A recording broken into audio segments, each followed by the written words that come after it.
नमस्कार साथियों, स्वागत है आप सभी का फिगरिंग आउट फाइनेंस चैनल में। दोस्तों, आज से हम स्टार्ट करने वाले हैं bank of India credit officer के लिए नई इंटरव्यू सीरीज़, जो आपके आने वाले इंटरव्यू के लिए काफ़ी ज़्यादा इंपॉर्टेंट होने वाली है।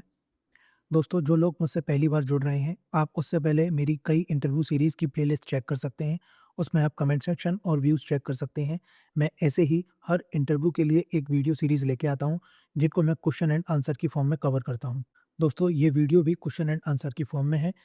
दोस्तों, ये इस वीडियो सीरीज़ का पहला पार्ट है, जिसमें मैं कवर करने वाला हूँ, जब आप पैनल के सामने बैठेंगे, तो क्रेडिट से रिलेटेड पैनल आपसे क्या क्वेश्चन पूछ सकता है, उसके बारे में आज हम डिस्कस करेंगे। दोस्तों, ये पहली वीडियो है, तो थोड़ा-सा मैं इंट्रोडक्शन दे देता हूँ इस वीडियो सीरीज़ के बारे में कि आपको ये वीडियो सीरीज़ कैसे कवर करनी है।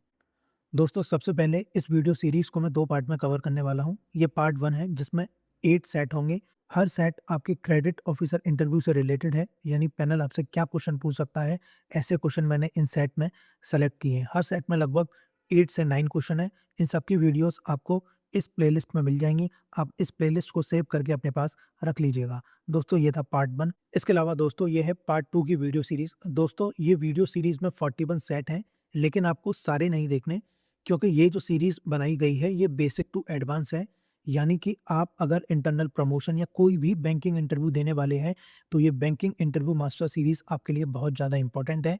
दोस्तों, आपको इनमें से कौन से सेट कवर करने हैं, उसकी मैंने एक लिस्ट बना ली है। आप इसका स्क्रीनशॉट ले सकते हैं। उस हिसाब से आप वीडियो सीरीज़ में सेट वाइज़ देख सकते हैं। दोस्तों, टायर 1 और टायर 2 को देखना बहुत ज़रूरी है, आप इनको ज़रूर देखिएगा। इसके अलावा आप टायर 3 और टायर 4 कवर कर सकते हैं, तो कर लीजिएगा, अगर आपके पास टाइम अलाउ करता है तो। इसके अलावा दोस्तों, अगर आप इन दोनों पार्ट की पीडीएफ चाहते हैं, तो वो अवेलेबल है हमारे चैनल पर। आप एक complete premium interview handbook purchase कर सकते हैं।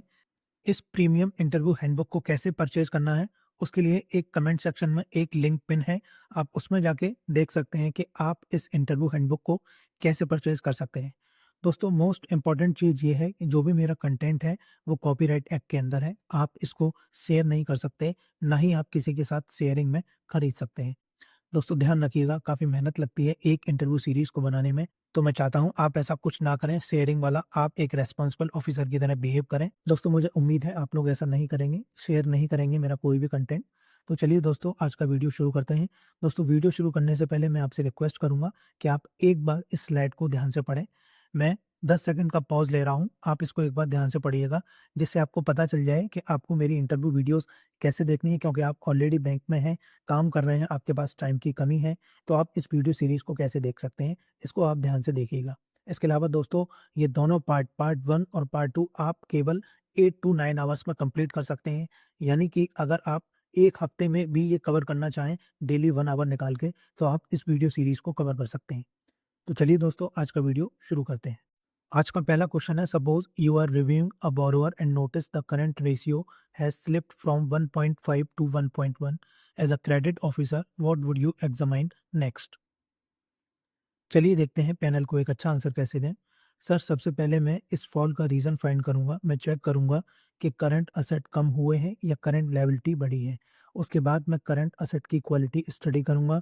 मैं डेटर्स को देखूंगा, क्या पेमेंट लेट आ रहा है या कुछ डेटर्स डाउटफुल हो रहे हैं।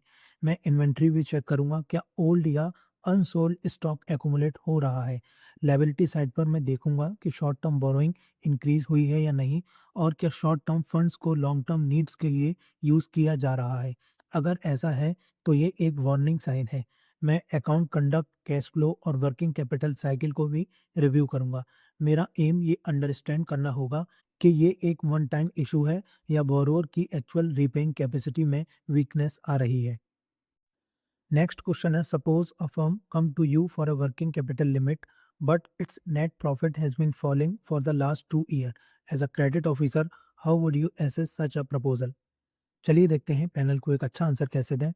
सर, सिर्फ नेट प्रॉफिट के गिरने की वजह से मैं प्रपोजल को रिजेक्ट नहीं करूंगा, क्योंकि working capital finance mainly firm के ऑपरेटिंग साइकिल और लिक्विडिटी पर डिपेंड करता है, सिर्फ प्रॉफिट पर नहीं। सबसे पहले मैं ये स्टडी करूंगा कि प्रॉफिट डिक्लाइन होने का रीज़न क्या है। क्या रॉ मटेरियल कॉस्ट बढ़ गया है, प्राइस कंपटीशन है, या कोई वन टाइम एक्सपेंस हुआ है, क्योंकि टेम्परेरी डिप और परमानेंट वीकनेस दोनों में काफ़ी डिफरेंस होता है। उसके बाद मैं current ratio ideally around 1.33, working capital cycle और कैश फ्लो को चेक करूंगा। ताकि रीपेमेंट कैपेसिटी को जज किया जा सके। मैं जीएसटी रिटर्न और बैंक स्टेटमेंट के थ्रू सेल्स को भी क्रॉस वेरीफाई करूंगा। अगर बिजनेस फंडामेंटली साउंड है और प्रॉफिट डिक्लाइन का रीजन एक्सप्लेनेबल है, तो मैं सूटेबल मार्जिन और क्लोज मॉनिटरिंग के साथ प्रपोजल को सैंक्शन करूंगा। मेरा फोकस हमेशा जेन्युइन नीड और रीपेमेंट एबिलिटी पर रहेगा, सिर्फ प्रॉफिट फिगर पर नहीं। नेक्स्ट क्वेश्चन है, suppose one of your existing borrower comes to you asking to increase his sanction limit, but his account already has a overdue installment. As a credit officer, how would you handle this situation? चलिए देखते हैं panel को एक अच्छा answer कैसे दें। Sir, मैं enhancement request को आइसोलेशन में नहीं देखूंगा। मेरा फर्स्ट स्टेप होगा कि एग्जिस्टिंग अकाउंट को रेगुलराइज किया जाए, क्योंकि जो अकाउंट ऑलरेडी स्ट्रेस शो कर रहा है उसको हायर लिमिट नहीं दी जा सकती। नेक्स्ट, मैं ओवरड्यू का एक्चुअल रीज़न समझने की कोशिश करूँगा। क्या ये एक टेम्परेरी इशू है, जैसे बोरोवर के कस्टमर से पेमेंट डिले होना, या फिर बिजनेस में कोई डीपर वीकनेस है? मैं लेटेस्ट फाइनेंशियल, कैश फ्लो और अकाउंट के पास्ट कंडक्ट को स्टडी करूँगा। अगर ओवरड्यू जेन्युइन है और बिजनेस एक्चुअली ग्रो कर रहा है विद फ्रेश ऑर्डर, तो रेगुलराइजेशन के बाद प्रॉपर सिक्योरिटी और क्लोज मॉनिटरिंग के साथ एनहेंसमेंट कंसीडर किया जा सकता है। लेकिन अगर बिज़नेस इटसेल्फ वीक है, तो मैं पोलाइटली डिक्लाइन करूँगा और पहले कस्टमर को प्रॉब्लम करेक्ट करने में सपोर्ट करूँगा। मेरा एम हमेशा बैंक के मनी को प्रोटेक्ट करना होगा while supporting a genuine borrower. Next question है, as a credit officer when you look at the company's balance sheet, what early warning sign tell you the borrower may be heading into trouble? चलिए देखते हैं panel को एक अच्छा answer कैसे दें। Sir, मैं बैलेंस शीट को डिटेल में रीड करता हूँ और किसी भी कंक्लूजन पर पहुँचने से पहले छोटे-छोटे साइंस को देखता हूँ। सबसे पहले मैं करंट रेशियो चेक करता हूँ। अगर शॉर्ट टर्म बोरोइंग बढ़ रहे हैं लेकिन करंट असेट वीक है, तो ये लिक्विडिटी स्ट्रेस को शो करता है। नेक्स्ट, मैं डेटर्स को स्टडी करता हूँ। अगर रिसीवेबल्स कंटिन्यूअसली इंक्रीज हो रहे हैं, तो इसका मतलब है कंपनी सेल्स तो कर रही है लेकिन टाइम पर कैश कलेक्ट नहीं कर पा रही है। राइजिंग इन्वेंट्री भी एक इम्पॉर्टेंट रेड फ्लैग है। इसका मतलब हो सकता है कि स्टॉक पाइल अप हो रहा है और सेल्स में कन्वर्ट नहीं हो पा रहा है। मैं डेट इक्विटी रेशियो को भी क्लोजली वॉच करता हूँ। अगर डेट बढ़ रहा है और प्रॉफिट डिक्लाइन हो रहे हैं, तो इसका मतलब है कि बोरोवर ओवर लेवरेज होता जा रहा है। अगर इंटरेस्ट कवरेज रेशियो डिक्लाइन कर रहा है, तो ये मेरे लिए सबसे इम्पोर्टेंट कंसर्न होता है, क्योंकि इसका मतलब है कंपनी को इंटरेस्ट पे करने में डिफ़िकल्टी हो सकती है। फाइनली, मैं करंट फिगर को प्रीवियस ईयर की फिगर के साथ कंपेयर करूँगा, क्योंकि सडन चेंजेस अक्सर रियल स्टोरी को हाइड कर सकते हैं। ये अर्ली वार्निंग साइनिंग मुझे टाइमली एक्शन लेने में हेल्प करते हैं before a good account turn into bad. Next question है, tell us about the most complex और largest credit proposal you have appraised. What made it challenging and how did you handle it? चलिए देखते हैं panel को एक अच्छा answer कैसे दें। सर, मोस्ट कॉम्प्लेक्स प्रपोजल आई अप्रेज्ड वो था एक working capital plus term loan for a mid size manufacturing unit. And sir, इस प्रपोजल को चैलेंजिंग बनाने वाली बात ये थी कि पेपर पर सेल्स स्ट्रांग दिख रही थी, लेकिन कैश फ्लो टाइट थे, क्योंकि बायर्स की तरफ से पेमेंट स्लो आ रहे थे। मैंने 3 इयर्स के फाइनेंशियल को स्टडी किया, करंट रेशियो और डेट इक्विटी जैसे की रेशियोज़ को चेक किया और प्रोजेक्शन को एक्चुअल कैपेसिटी के साथ वेरीफाई किया।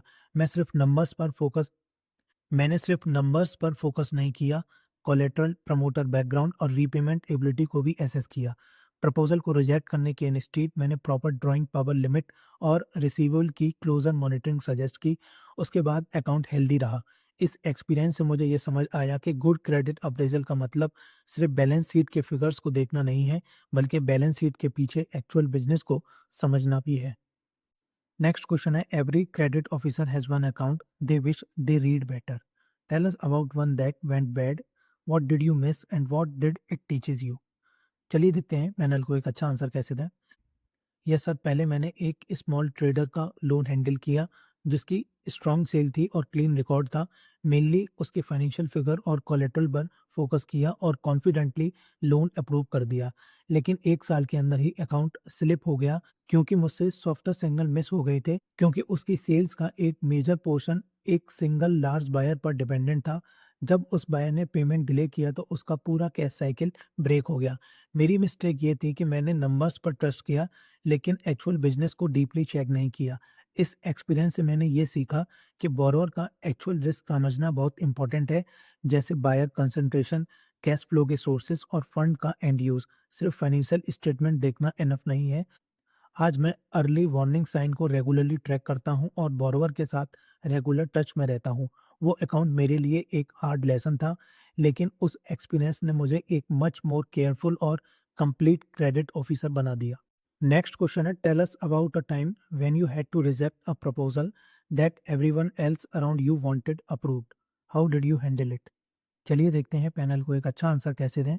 यस सर, एक बार हमारी ब्रांच में एक वेल नोन लोकल बिजनेसमैन का लोन प्रपोजल आया था। मार्केट में उसका नाम बड़ा था, इसलिए कई कलीग भी इस प्रपोजल को सपोर्ट कर रही थी। लेकिन जब मैंने फाइल को क्लोजली स्टडी किया तो मुझे पता चला कि उसका कैश फ्लो वीक था, दूसरे बैंक से उसके ऊपर ऑलरेडी हैवी बोरोइंग थी और जो सिक्योरिटी ऑफर की गई थी वो ओवर वैल्यूड थी। मुझे लगा कि अगर हम इस प्रपोजल को अप्रूव कर देते हैं तो बैंक के लिए रिस्क क्रिएट हो सकता है। मैंने पोलाइटली अपनी फाइंडिंग्स को फैक्ट और फिगर के साथ सीनियर के सामने एक्सप्लेन किया। नो कहना ईज़ी नहीं था क्योंकि सभी एक यस एक्सपेक्ट कर रहे थे, लेकिन मैं अपनी एनालिसिस पर स्टैंड रहा। बाद में वही बोरोवर किसी दूसरे बैंक में डिफ़ॉल्ट कर गया। इस डिसीज़न ने हमें एक बैड लोन होने से बचा लिया। इस एक्सपीरियंस से मुझे ये सीखने को मिला कि एक क्रेडिट ऑफ़िसर को फैक्ट्स और पॉलिसी फ़ॉलो करनी चाहिए, प्रेशर या पॉपुलैरिटी को नहीं। नेक्स्ट क्वेश्चन है, suppose your zonal head strongly insisted that you clear a loan proposal you personally find weak. How would you handle that pressure? चलिए देखते हैं पैनल को एक अच्छा आंसर कैसे दें। सर, मैं रेस्पेक्टफुल रहूँगा लेकिन फर्म भी रहूँगा। सबसे पहले मैं केयरफुली लिसन करूँगा कि सीनियर इस प्रपोज़ल को क्लियर करने के लिए क्यों कह रहे हैं। हो सकता है कि उन्हें प्रपोज़ल में कोई ऐसी स्ट्रेंथ दिख रही हो जो मुझसे मिस हो गई हो। मैं प्रपोज़ल को ऑनेस्टली और ओपन माइंड के साथ दोबारा री-एग्ज़ामाइन करूँगा, लेकिन अगर मेरी असेसमेंट के बाद भी मुझे लगता है कि प्रपोज़ल रिस्की है या बैंक के लिए क्रेडिट नॉर्म्स को मीट नहीं करता, तो मैं सिंपली उसे साइन नहीं करूँगा। इंस्टीड मैं अपने ऑब्जर्वेशन और रीज़न को क्लियरली फाइल पर राइटिंग में रिकॉर्ड करूँगा। उसके बाद मैं प्रपोज़ल को प्रॉपर सैंक्शनिंग अथॉरिटी के सामने उनके डिसीज़न के लिए प्लेस करूँगा। इस तरह मैं हायरार्की का रिस्पेक्ट भी करता हूँ और बैंक को पॉसिबल बैड लोन और फ्यूचर एनपीए से प्रोटेक्ट भी करता हूँ। मेरी ड्यूटी बैंक की सेफ्टी और साउंड लैंडिंग के टुवर्ड्स है, पर्सनल प्रेशर के टुवर्ड नहीं। और ऑनेस्ट डॉक्यूमेंटेशन मुझे अकाउंटेबल लगता है और डिसीजन को ट्रांसपेरेंट बनाता है।